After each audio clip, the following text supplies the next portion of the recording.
Hello, my name is Kent Phillips, and today I'm going to be discussing the proper way to make a perfect margarita. Now, before we get into the nitty-gritty of actually putting the margarita together, I want to kind of talk a little bit about the history of the margarita, where it came from, what kind of impact it has in America. Now, according to a 2008 study from the Cheers On-Premise Handbook, the margarita is the #1 consumed cocktail in America. According to their statistics, 18% of all cocktails ordered in 2008 were the margarita. Now, another interesting statistic comes from the Brown-Forman 2008 census, and it states that on average, Americans consume 185,000 margaritas every hour in America. That's a lot of margaritas. So now that we kind of know the extent of the popularity and the presence margaritas have in America, I kind of want to move on to where the margarita came from, its origin. Now, there are as many stories about where the margarita came from as there are recipes to make the margarita. So I'm just going to go over a few to give a nice background about where it may have come from. But there's no concrete. These are all almost myths, if you will, about where the margarita came from.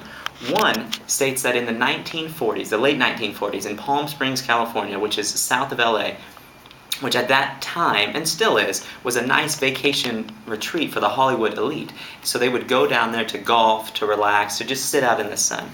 And it goes that all these gentlemen were coming down from Los Angeles, and they were starting to enjoy tequila that was coming out from Mexico. And tequila traditionally is consumed with just tequila, a little bit of salt, and a lime. So it had a real kick to it. But the story goes that as these gentlemen were bringing their wives down and trying to share this tequila with them, it was a little too harsh as it was. So they tried to put together a more gentler way of consuming the tequila. So they talked with bartenders and kind of came up with this idea of the tequila, lime juice instead of just a lime wedge, some orange liqueur to add a little bit of sweetness, and the salt just for a little bit of flavor around the rim. And so the story goes that that's how the margarita was originated, which is an interesting story, but it doesn't really lend to where the name margarita came from.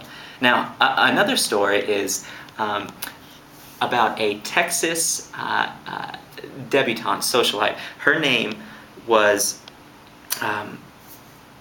Margarita Sames, and it says that in 1948 she was having this Christmas party in Acapulco with all her friends, and they were gathered around, and they used to entertain and they would drink. And the story goes that Margarita used to love to just put together new concoctions, new cocktails behind the bar. So she would mix things up and use her guests as a tasting panel, I guess, if you will. So it goes that she put together this concoction with tequila, the salt, the lime juice, and a little bit of the orange liqueur, and everybody loved it. The story goes that the party extended on for another 2 weeks. Her husband, Mr. Sames, was so happy about the whole thing that the story goes that he named the drink after his wife, Margarita. So there's a couple of options. I don't know if either one of them is true, but they're both fun and interesting. Now that we know a little bit about the history of the margarita, I want to move right into the actual making of the perfect margarita. Now, for me, it's a real simple process, but it comes down to having the right ingredients. A margarita really only consists of tequila, an orange liqueur, and fresh juice. So it's not a lot of ingredients, so that means what you're putting into it is important. So for me, when it comes to tequila, there are so many options of tequila, and they range from very inexpensive to very expensive. And I think for the perfect margarita, you really just need a middle ground tequila. You don't want cheap tequila because the flavor's bad and it'll just ruin the overall margarita. And you don't want too pricey of a tequila because really you're losing some of the flavor when you mix it with the other ingredients. So I think something nice like a Jose Cuervo Gold or something makes a great margarita. And as far as the orange liqueur, now I would go with a Grand Marnier. It's a nice middle ground orange liqueur. It's a French liqueur, and it gives it a nice sweet taste. It's just a nice, really well-rounded liqueur. And when it comes to the juices, fresh is always better. Fresh squeezed juice tends to give just a much greater flavor to the overall margarita.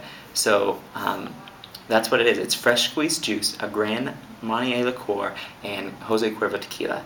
Now all you do is you add the right amounts of each into a shaker, shake it, and you have your margarita. So when it comes to the tequila, it's 2 ounces of Jose Cuervo Gold tequila, 1 ounce of the Grand Marnier liqueur, an ounce of fresh lime juice, and my secret ingredient is I like to add about a half an ounce of fresh squeezed orange juice.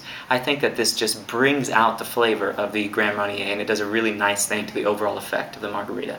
So once those are in the shaker, use ice, shake it up, and then you pour it into a chilled, you can use martini glass or a margarita glass, which is lined with salt.